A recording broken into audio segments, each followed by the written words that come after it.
ઘણી વખત લોકો માને છે કે પ્રેગ્નન્સી દરમિયાન છાશ પીવાથી એ ઠંડી પડે છે, જેનાથી શરદી થઈ શકે છે.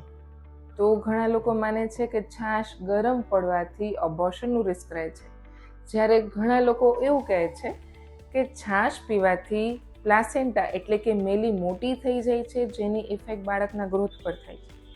તો શું આ બધી બાબતો સાચી છે? પ્રેગ્નન્સી દરમિયાન છાશ પીવી સેફ છે કે નહીં? ચલો આજે ડિસ્કસ કરીએ. છાશ એ ખૂબ જ બેનિફિશિયલ અને નેચરલ ગટ પ્રોબાયોટિક છે, જે આંતરડાની એક્ટિવિટીને સ્મૂથ રાખે છે, જેનાથી ડાયજેશન સારું રહે છે, પ્રેગ્નન્સી દરમિયાન ગેસ એસિડિટીના પ્રશ્નમાં રાહત રહે છે, જે બોડીને હાઇડ્રેટેડ રાખે છે. તેથી છાશ પીવી એ બેનિફિશિયલ છે, તેનાથી આવી કોઈ આડઅસરો થતી નથી. પરંતુ યસ, વધારે પડતી ખાટી છાશ પીવાનું ટાળવું જોઈએ.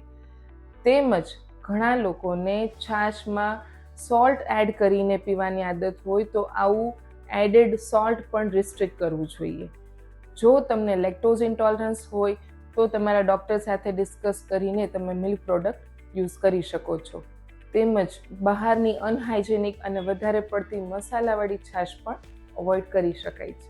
તેથી પ્રેગ્નન્સીમાં કોઈ ફૂડથી ડરવાની જરૂર નથી, પરંતુ તેને વાઇઝલી ચૂઝ કરવાની જરૂર છે. Thank you.